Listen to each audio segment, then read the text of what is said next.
young professionals and young people can find something in Rotary that makes so much sense for their existence. One of my goals, and I think one of the goals of just younger people in general as we get into organizations like this, is to kind of diversify it. There are a lot of people who have a lot to offer, but don't know an outlet for it, don't know where to put it, and this gives you access to everything. I was just amazed at everything Rotary did and how much bigger than it was than what I thought it was, and so I wanted to join. I wanted to be a part of that. You know, we laugh. It's a bunch of old guys that get together for lunch every week, and it's the furthest thing from that. It's so much more than I originally thought it was. It wasn't just about making friends. It was about going out on a random Friday morning and helping to build a barn. You know, we tend to be a little compartmentalized in our lives, and sometimes we forget people in our community who need help. The face-to-face, the personal engagement with individuals and in the community you can't find that or replicate that elsewhere. Whether we come from one walk of life or another, it transcends all of that because we come together in the name of service.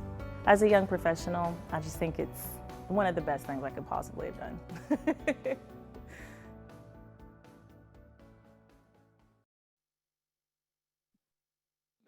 Wonderful to see everyone here on the August ZoomFormation course. So really great to be seeing you all, even though it's within the squares again, and hope to be seeing many of you one-on-one as we move into this year.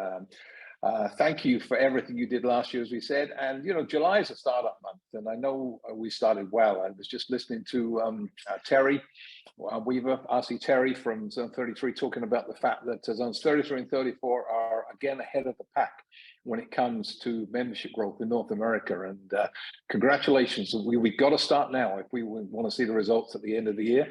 And I'm very happy to know that's where we are. And that's where we finished up last year as well, at the head of the pack. We were heads and shoulders above the rest of the zones in North America. That's not to say it's all good news, because frankly, we still saw a slight decline last year. You could call that statistically a break even, but we need to do more, and we need to continue from the start and keep focusing on membership and making it front and center. This month, of course, theme is membership and extension. And as you know, as you should know, it's Rotary's top internal priority, has been since 2015.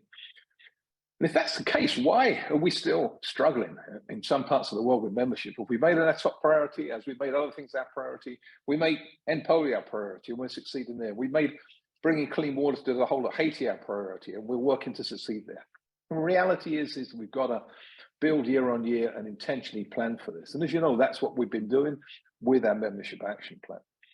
But part of it, I think, is where we see Rotary, and not just where we see Rotary as leaders, but also where our clubs see Rotary.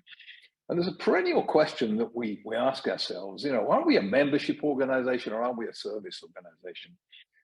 And I think probably even the most dedicated supporter of the service organization camp, if indeed there is one, will agree that, you know, service is absolutely essential. Of course, it's what we do. But everything's based and built upon membership. So I'm not sure that question really matters, because I think even those of us who are more passionate, more focused about service, understand the value of membership. Strong membership ensures the opportunity for greater impact with our service projects and programs in our communities, the opportunity for greater contributions to our amazing foundation, the opportunity to see more feet on the ground, to help, for example, end polio and raise the necessary funds to take us over the line as we do that in these next couple of years. And a growing organization is usually an indication of a healthy one. So we probably all agree we should grow, as long as, of course, it comes with an improvement of the other essential things that we do, and not just growth for growth's sake. So I don't really know anyone who disagrees that Rotary should grow, and I think that's probably the case, and I suspect that's the case on this call. And if you don't, let me know. Send me a note, because I'd like to know why. But as I said, if that is the case, why are we not seeing this happening in certain places in the world, including North America? And as I said, we were number one and number two, but even though we still saw a small loss last year. But the gap between us was great. And I think that indicates that we're doing the right thing and going the right direction. We have a plan. We have a membership action plan, a map. And we're here in year one and working on it. So we are seeing the green shoots of success, which I think are tremendous. And congratulations to not only those districts who grew in 2022-23, but also, more importantly, the clubs that grew last year. but also not only to those that grew, but those who engaged with the MAP program, logging into and using the Membership Success Center and watching and following up on those webinars and doing those takeaways that we've given, those tips to make your club a stronger club, tips to move along the membership pathway from finding new members to identifying which ones were going to be a good fit with your club, to bringing them on board, to inducting them properly, to engaging them, to keeping them engaged, as we know is the essential cycle we've got to carry through. But I think the key is there. It's the clubs that matter. And we know that Rotary only happens in the clubs, and that is especially true with membership. Districts, zones, Rotary International can set the tone. We can make membership growth our #1 priority. We can provide support and resources, as we are doing with MAP and the Membership Success Center. But change will only happen, growth will only happen when the clubs make it their top priority. So let's talk a little bit about why that doesn't happen. And I suppose I want to suggest to you that there are probably 4 types of clubs here. There are those who get it, those who are doing it right, and congratulations to those. But let's not assume they will always intuitively and institutionally keep doing it right. They need our support and encouragement year on year. As we know, our system is designed for discontinuity, not continuity. It's dysfunctional almost in that manner.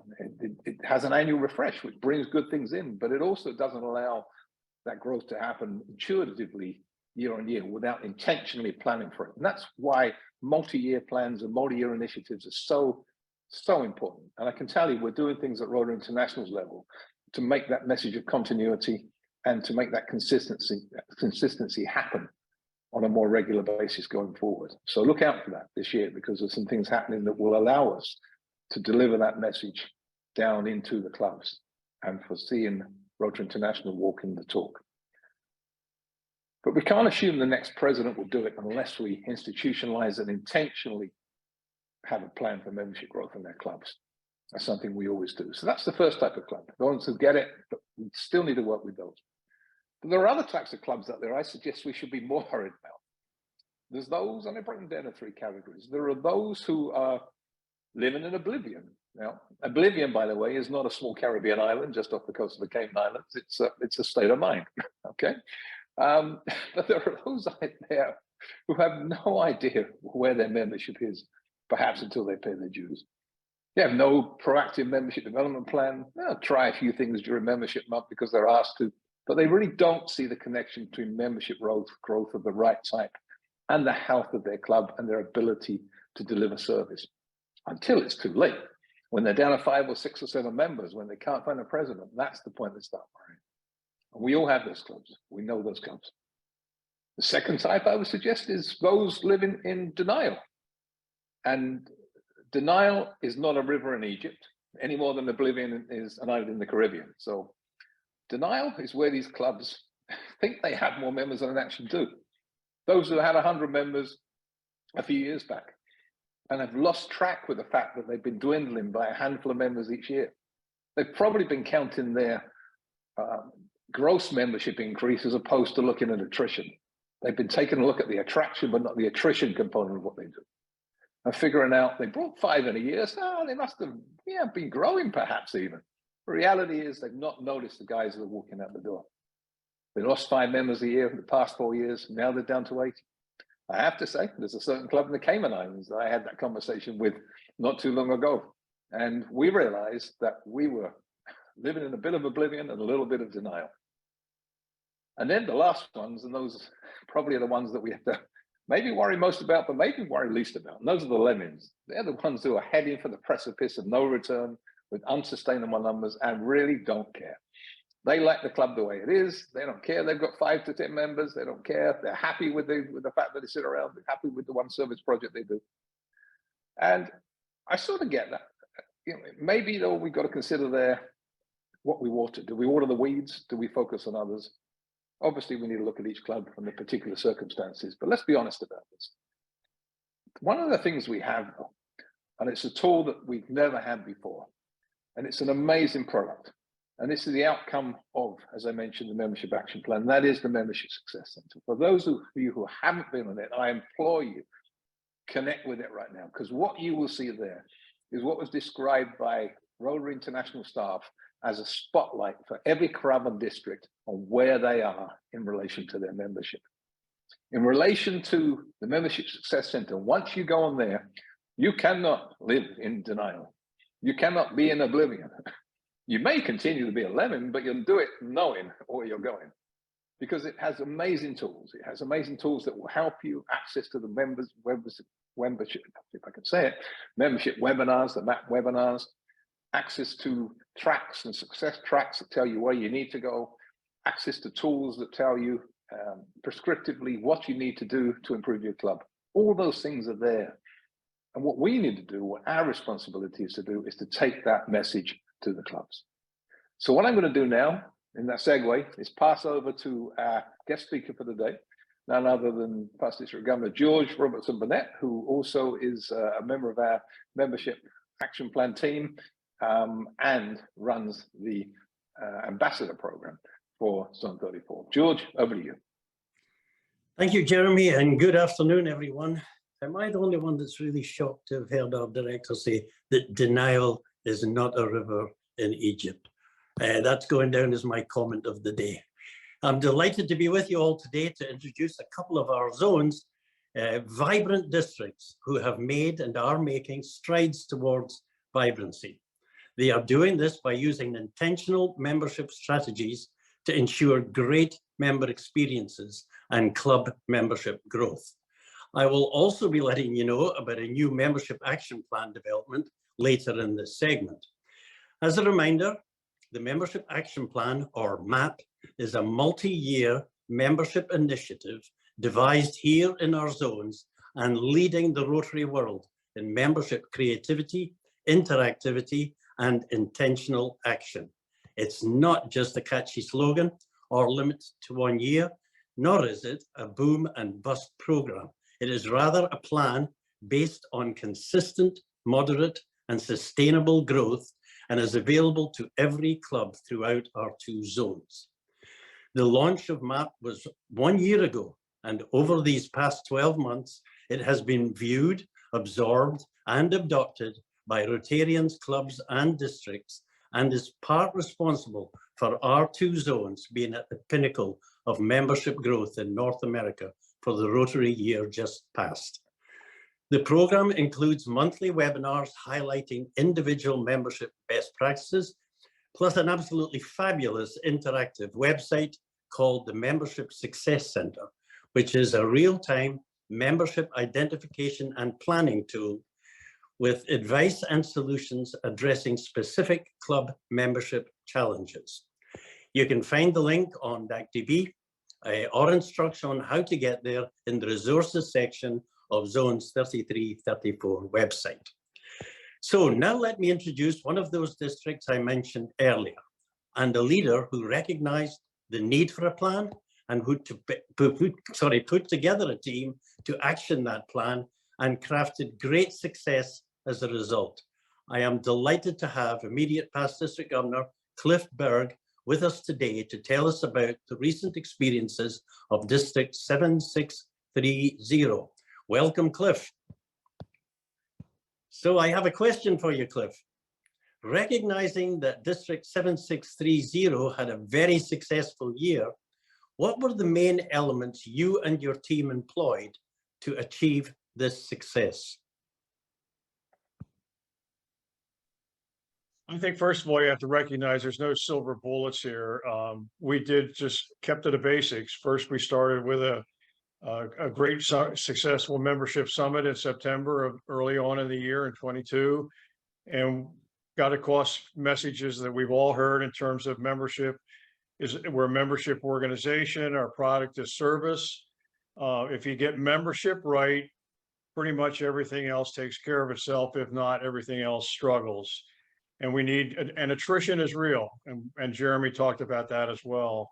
Need modern membership growth using intentional growth strategies. We really pushed Discover Rotary and doing proper prospecting. Using the membership growth index that's available on Zone 33 site, identifying clubs that are on success tracks, on the bubble and likely to fail, and focusing in on those that needed help. And probably more important than anything is consistent messaging. My governor visits included messages about membership. Every one of our newsletters had a membership story in it. My message talked about it, and our district conference in the fall, we also pushed membership as well. That's great, Cliff. Thank you so much for that. You mentioned the success track, and obviously the success track is available at the Membership Success Center. How did this influence your membership actions? Well, we used early on, we used the monthly zone reports because the new product on DACDB was not available, but we used those monthlies and actually we knew where we were each month as far as membership in each of our clubs. Then we started using the Membership Success Center and the year-to-date goal progress by club report, and then focusing in on clubs that had no new members or showing negative growth and trying to work with them and trying to get, tell them the membership story and for them to take action. We also developed our own membership program, a very short program that you can use for a program at a Rotary Club. And it's called the Supporting the Membership Journey. Our membership team put that together, and we contacted clubs that were struggling and offered to have that. We also shared stories of clubs that are actually showing success so that people had some stories and some ideas to work with. And I alluded to a little bit is being willing to not to ignore clubs that don't listen to the message, but to write them off in terms of the time and energy that you spend time in terms of with clubs that are willing to listen to the story and to take action, continue to support the others. But if you're not willing to receive the message, to let that alone. We're pretty competitive. We published every month where we were in Zone 33, and I think people love seeing that. And I guess for my own, edification, I'm pretty competitive. I wanted to see what I was doing against my classmates, and that stirred me on as well, and wanted to look good, so to speak, as I think all of us do. So, yeah, it's a very good point, Cliff. I mean, Rotarians being competitive, go figure? Yeah, who would have figured that one? So, what impact did your membership success have on the district overall, do you feel, Cliff, over the span of the year? I like to think that in general, that the district really has feels that Rotary is alive and well in District 7630, that they understand the role of membership, they understand how it affects other parts of what they do in their club.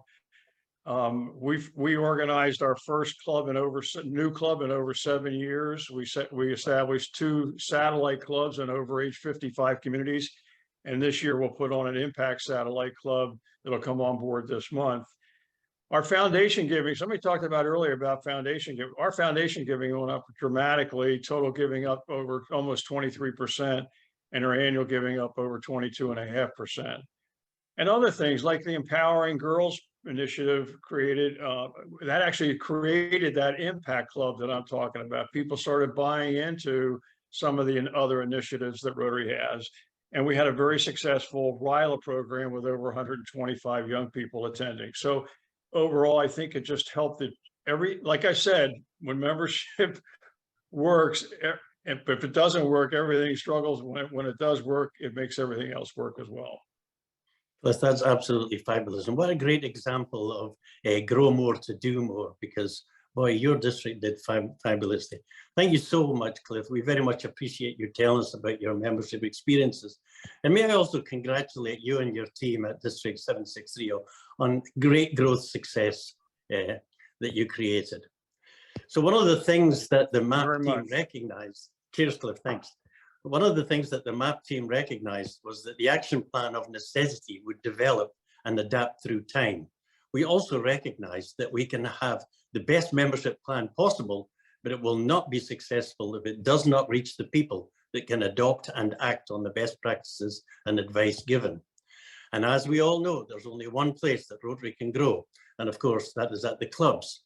So club exposure to the membership action plan is crucial to its success. And that is where the latest development in MAP comes. And that is the introduction of a new MAP team who are effectively the action plan sales force. Let me introduce to you MAP ambassadors. In both of our zones, we have been putting together teams of dedicated Rotarians who have a passion for membership growth and have offered and agreed to promote the membership action plan in a proactive manner at every opportunity, with particular emphasis on encouraging clubs' participation in the program. Ambassadors are located throughout our zones and are available for advice and presentations, and have been selected because of their enthusiasm to make a difference regarding Rotary membership through the adoption of intentional membership actions as outlined in our innovative MAP program. You can find a listing of the current MAP ambassadors on Zones 33-34 website, and these ambassadors add to the strong and ever-growing membership resources available to clubs and districts, including Rotary coordinators, assistant Rotary coordinators, innovative club advocates at both zone and district level, DMCs, CMCs, and not forgetting district leadership and our Rotary International Regional Membership Officer.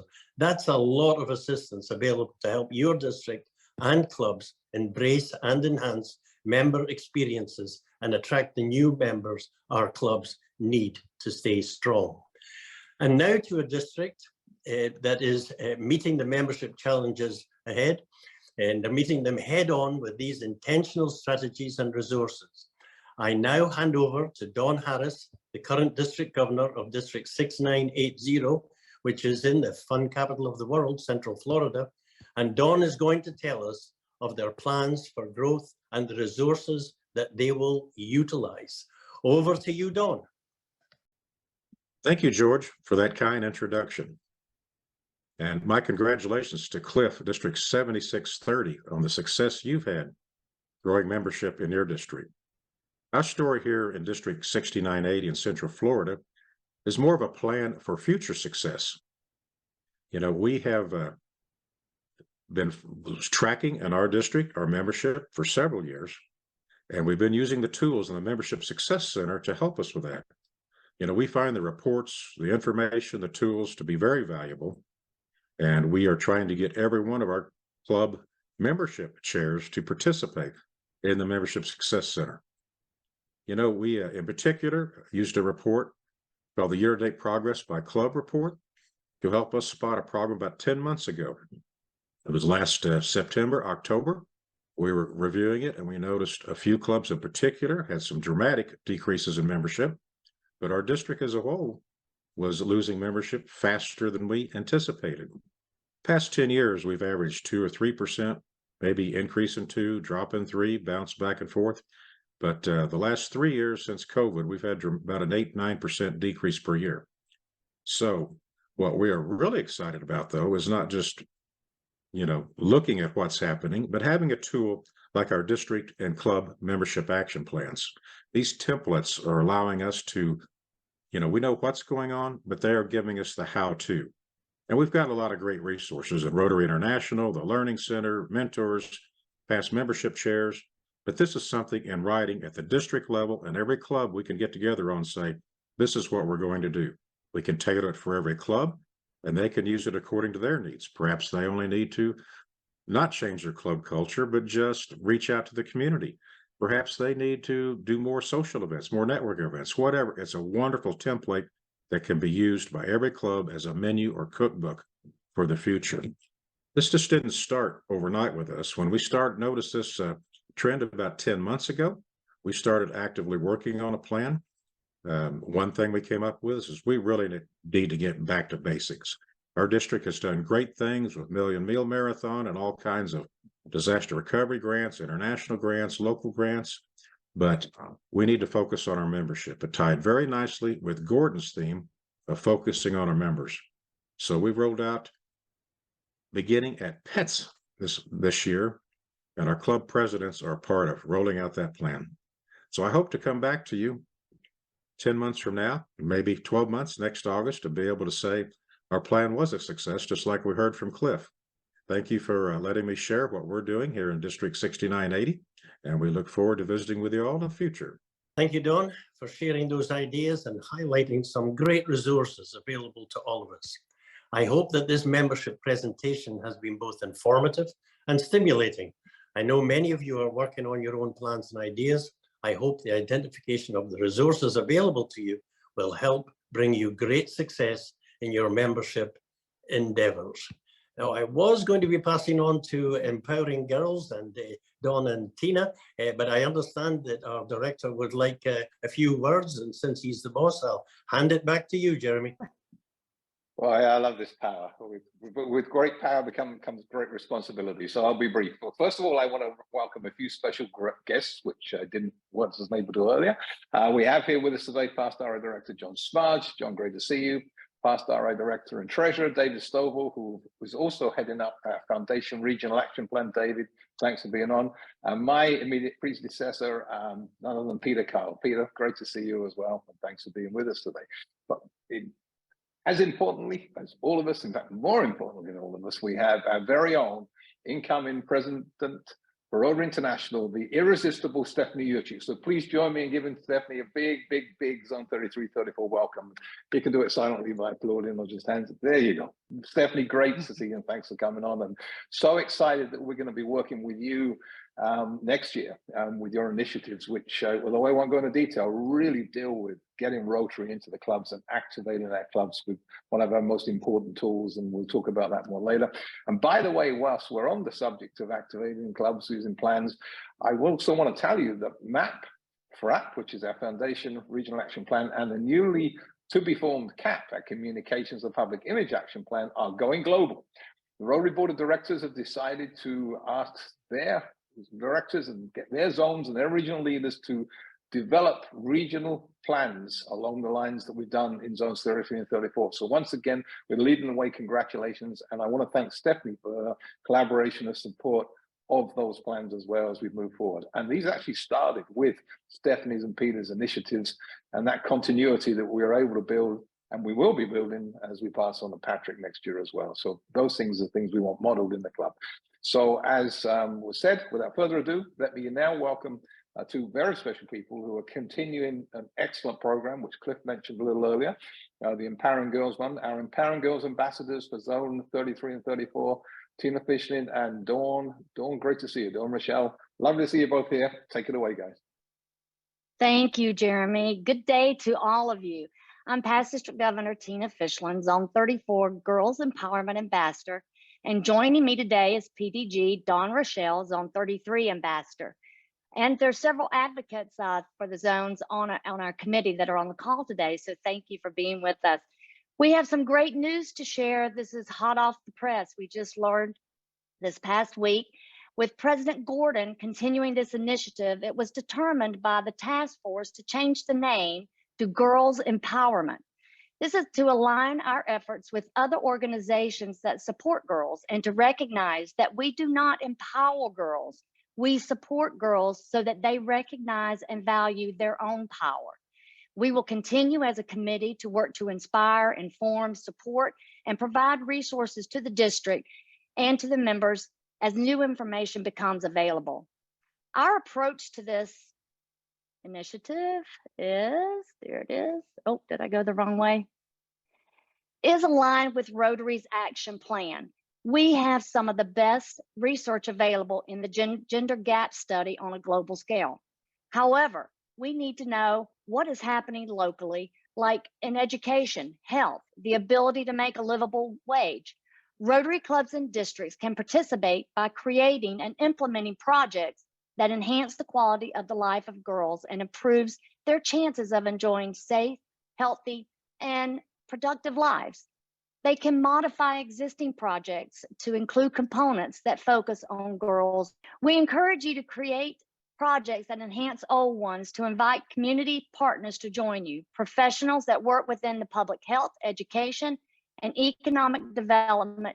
One example of increasing our impact is Haitian-born Melissa Pierre. Melissa is a Teachers College Columbia University graduate student and an international member. With natural disasters, political instability, sexual violence, and humanitarian crisis on the rise in Haiti, She and others, using the collaborative efforts across sectors, are setting up a mental health infrastructure.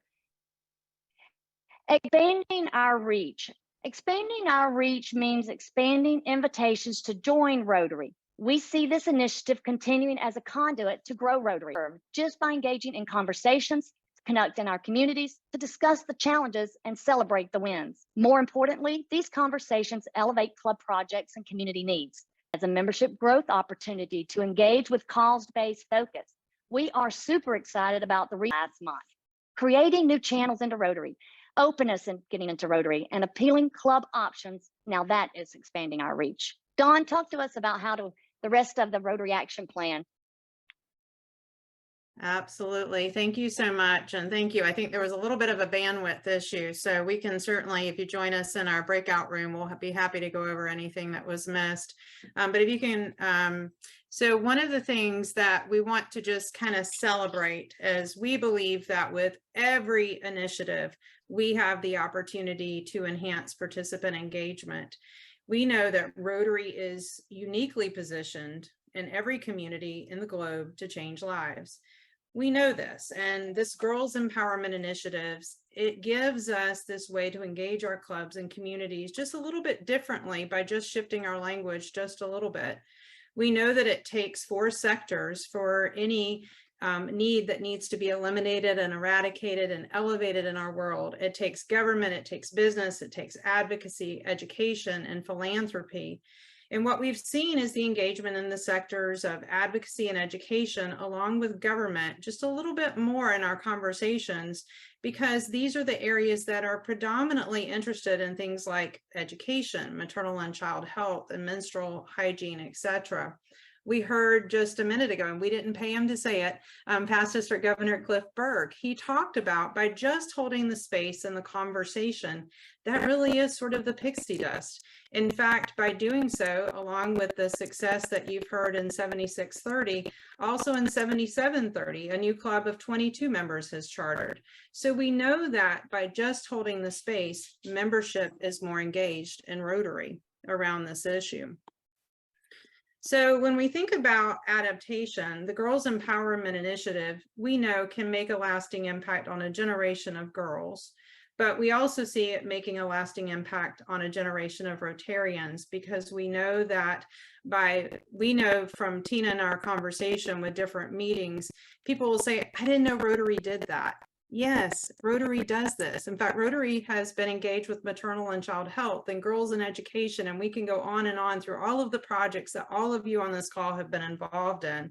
And we know that this initiative just allows us a little bit more to really continue to make a difference in girls' lives by just advocating for the public and private sectors to join together a little bit more to support our girls, by raising awareness of girls' needs in our community. Maybe it's through a foundation grant that we can join social networks and business partnerships, as we've done with our polio eradication efforts. We do want to invite you, and kind of our call to action is we have some offerings. Mark your calendar, because October the 11th is International Day of the Girl Child. For those of you that are traveling to Nassau, Tina and I both will be there in the House of Friendship. Thanks to continued leadership, being able to see this as a need and as an important initiative to hold space for wherever we are. And we appreciate Director Jeremy for allowing that and for really showing leadership with this initiative. We are greatly appreciative, because we're seeing the difference that it's making, not only for ourselves in Rotary, I think all of us in terms of the Empowering Girls Committee would say that, but also for every single interaction and conversation that we hold space for. And we welcome you to invite us to your next meeting, whether it be at a district or a club level, and let us help you connect to additional resources so you can support our girls. So with that, I am passing the baton today to our Zone 34 Regional Public Image Coordinator, Susan Corder. Thanks, Dawn, and thanks, Tina. What a wonderful program, and I look forward to continuing to see how it evolves. I want to give a brief update on what's going on in the Zones 33 and 34 public image world. We have a lot happening. And first, I want to thank the close to 200 participants that joined our July webinar to meet the team. One of the things we talked about was kicking off the Rotary year with a roadmap to success. And part of that roadmap includes the public image citation that's given out to clubs. The public image citation consists of monthly tasks that clubs can submit throughout the year, but more importantly, these tasks are foundational to the success of your Rotary Club, specifically your ability to successfully share the Rotary story. The July task was an audit. Go through your public image resources and channels and make sure you're using the right branding. Make sure your channels are engaging and make sure you're re-engaging through social media and other avenues with your end users. Now, I do want to congratulate District 7030, who is leading the way with a number of clubs who have submitted the July task. They had 44 clubs that participated in the July task. District 7020 had 36 clubs and 6910 had 27 clubs who participated. Now, with around 1,700 clubs and only 150 participating in the July task, I am enlisting all of you to assist us in gaining more traction for clubs and their public image efforts. So I need you to encourage your clubs through your district communications to go on elevaterotary.org and start engaging in these tasks, start participating in these tasks because they really are essential to the club's success this year. The August and September tasks involve setting up a public image plan and a content calendar. A new exciting announcement, we are going to be rolling out in the next few weeks an award that districts can earn. So in addition to the club public image citation from the zones, we have an award that the districts can be earning too for their levels of engagements and through assisting clubs in successfully sharing their Rotary stories. We have two events this month. August 22nd, we have the AMA session, Ask Me Anything. This is where our team of public image experts are going to have an open forum session. You can log on or join the elevaterotary.org just to ask us anything about Canva or using AI to create content or social media, anything public image related, and we'll have the answers for you. If you don't have any questions, just hop on the meeting and listen. I guarantee you are likely to learn something. And we're going to be holding these sessions throughout the year to engage with Rotarians throughout our zones and help facilitate and assist you however we can. The second event we have coming up on October 28th, we have Past Rotary International President John Germ giving us an update on polio, and in combination with our public image team, who are going to talk about how to host a great polio event. So we all know this World Polio Day is coming up in October. We want to get you set up for a successful event. So please join us. If you're not able to participate in any of these webinars, you can find them at elevaterotary.org. And again, we have all of our resources there, from the public image citation tasks to recorded webinars to a plethora of other tools and resources to help you successfully share your Rotary story.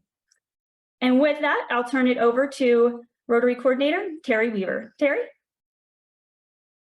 Thanks so much, Susan. And you're really moving the needle on PIPR. And I have an opportunity now, if I can get my slide to advance, to fill you in on membership for 22-23. How did things come out? These numbers were just released last week, so they're hot off the press, and I'll give you a quick update. Starting with Zone 33, the headline is that Zone 33 had its best year of net membership gain in recent history. That said, as Jeremy mentioned, during the month of July, we slipped into a small net loss. I'll show you those figures in a second. And you'll see the past history of Zone 33 losses in the thousands. And we moderated that to a net loss in the dozens in 22-23. These are some of the prior year's net losses. So we feel like we've made giant forward progress. Zone 34 had its third best year of net membership gain in recent history. Again, sadly, a small net loss of about 170 members. Zone 34 had some positive years in the recent past, and 171 members is a moderate loss compared to, again, recent history. So The overall headline is that zones 33 and 34 were the top 2 zones in North America, and a significant step away from the 3rd, 4th, and 5th following us up. This is what those box scores looked like. You'll notice zone 33 and 34 with the smallest net losses. But I did want to call your attention to what happens in the month of June. We lost 10,000 members in North America in the month of June, 7,000 of those in the last week. So this idea of what I call the June debacle is real. Things do melt down during the month of June, although highly predictably in that 2.5% to 3% range. And that's what the success track model is built upon. Wanted to give you just a quick case study on the success track model in zone 33. This is what the start of our year looked like. We came into December just slightly behind pace, and we finished December actually in great shape. We finished December ahead of the model. Then unfortunately, we took a hit in January that we hadn't expected and hadn't seen before. So we climbed out over the course of the year and went into June, again, about 200 members short of the success track, and then June happened. Now, this is entirely predictable. If you look at the lag between where we were and where we needed to be for the second half, this die was pretty well cast in January, February, and March, and we simply couldn't catch up. That being said, we're sticking to our story. Zones 33 and 34 are the top 2 zones in North America for membership in this year. And now I'll hand this off to RRFC Sandra Hempstead.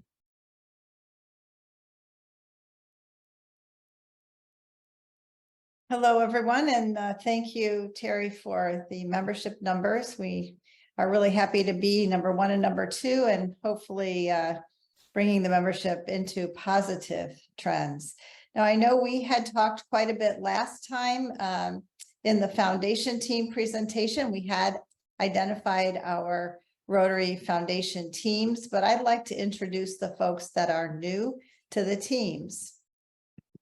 And additionally, thank the folks that are returning team members, because we enjoy your experience, and we have a huge team in both zone 33 and 34 with regard to foundation. So in zone 33, new to the team is Colleen Bonadonna. She's a new and Polio Now coordinator. And those of you that know Colleen and know how many times she has been to India and how many polio immunizations she's given, she is an exceptional candidate for that role. New endowment major gifts advisor, Beth Trotter. And we're happy to have Beth on the team. And then also in zone 33, we have a new major gift officer, John Tesh. So happy to have John. And as you reach out to these folks, please include our new folks in your calls. Zone 34, we have a few new folks here as well. Kim Walden, you'll hear from in just a minute. She's our new and Polio Now coordinator, and she's focused on social media and the Polio Plus Society. And Jeanette Loftus is a new Assistant Regional Rotary Foundation coordinator. She is fresh off of her role as DRFC for 6970 and will give us lots of, I know, good experience on our team. We also have Andres Goyanes, who is an immediate past district governor, and I'm really happy about that, to have him on our team.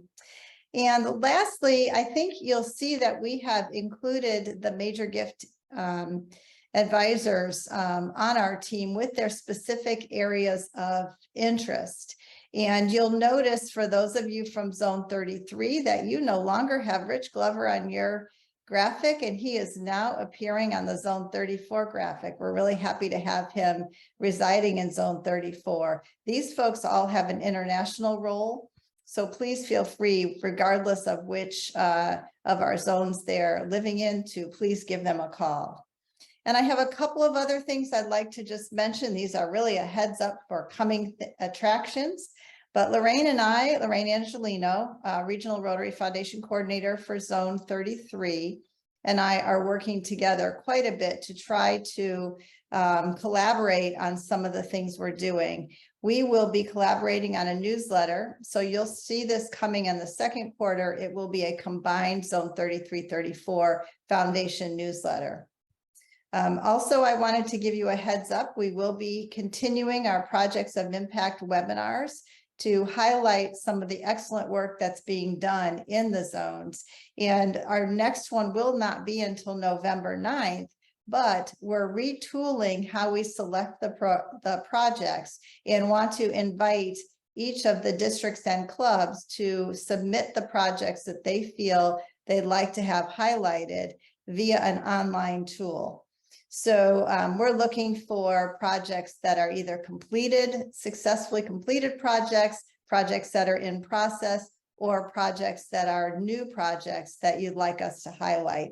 And we will work towards getting some of them in our call and others of them communicated with all of you so that we all have a good snapshot of what we're doing in the zones and also can leverage partnerships between the districts in our zones and the clubs in our zones to do the great work of the Rotary Foundation. Now, I'd like to turn it over to Kim Walden. The video you are about to see is from the Pakistan Polio Eradication Program. It's also posted on the Polio Plus Facebook page. It hits home that even one child with polio is one child too many. Polio is a terrible disease with no cure, but it's preventable. And we've made tremendous progress in our polio eradication efforts. In 1988, there were 350,000 cases in 125 countries. Today, as you know, only 2 countries, Afghanistan and Pakistan, remain endemic for the wild polio virus. RI President Gordon McAnally kicked off this year by saying, this is the time for us to go beyond what's necessary year to year and make sure we provide every resource necessary to succeed as quickly as possible. He emphasized the importance of Rotary's continuing focus on polio and said in the past year, polio cases have emerged in many areas around the world, making it more crucial than ever for Rotary members to lead the fight against the disease. To do that, he said, Rotary must continue to raise at least $50 million US each year to receive the full 2-to-1 match from the Bill and Melinda Gates Foundation. He shared startling stats and basically said, only 1 in 12 members currently gives to the polio eradication campaign, and fewer than 1 in 5 clubs donate each year. Wow, we really need to change that. He also asked for the district governors-elect for their support, creating a sense of urgency in their clubs to help realize Rotary's vision of a polio-free world. He sent a letter to directors asking for them to support polio eradication, specifically letting them know he would like to see our top humanitarian priority, Polio Plus, included in planning for zone institutes, including GETS, and asked directors to start planning on this now. He also strongly suggested that DGs add it to their PETS agenda. He asked that a session on our Polio Plus program focus on the following points: reaching our 50 million fundraising goal through individual contributions, districts allocating 20% DDF to Polio Plus, clubs committing $1,500 a year to Polio Plus, and establishing Polio Plus societies in clubs or districts, or giving to Polio Plus. Encouraging events around World Polio Day, 24th of October, and World Immunization Week in April. Raising awareness with members through the public and media's role in global polio eradication efforts. And finally, advocating with government officials the importance of achieving a polio-free world. I hope you will please join us and register on elevaterotary.org for the webinar August 28th at 6 p.m. It's going to be a collaborative webinar between Zone 33 and 34. We will unveil the brand new Polio Plus Society Toolkit and all the resources that will help you accomplish the goals set forward by our president. Thank you. We need to get everybody registered for a Zone Summit. Make sure your hotels are booked. That is coming up October 24th through 29th in the Bahamas. We also have international coming up. I believe I heard earlier that the early bird rates will be expiring soon. So make sure you get registered for that May 25 through 29th of 2024 event. Also, Art mentioned it already, but quick reminder that there will be no September ZoomFormation session. Our October ZoomFormation will be held October 2nd, and that will be a 6 p.m. event rather than the 1 p.m. Eastern Daylight event. So 6 p.m. Eastern Daylight Time. You guys see the calendar? 14th of August, Zones 33, 34 Membership Action Plan webinar. Those are always very informative and well attended. August 22nd, 6 o'clock, Zones 33, 34 Public Image Ask Me Anything. August 28th, 6 p.m., Zones 33, 34 Public Image, How to Host a Great Polio Event. Really excited for that presentation. September 11th, 6 p.m., Zones 33, 34 Membership Action Plan Webinar 12.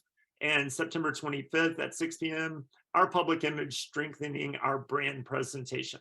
All right, we're going to go ahead and get you over to our breakout rooms. We, of course, have our coordinator room. You can join any of the coordinators and ask your questions. George is going to be hosting our MAP Ambassador Program room. Dawn and Tina will be over in Empowering Girls. And then we have an add-on today. Stephanie has agreed to host a breakout room to tell or spend a few minutes on her growth story. And of course, you can always visit with Jeremy in the RI Director room. So we're going to open those rooms now. You can choose what room you want to go to. If you have difficulty, hang out in the main room and we will try to get you over to the room of your choice.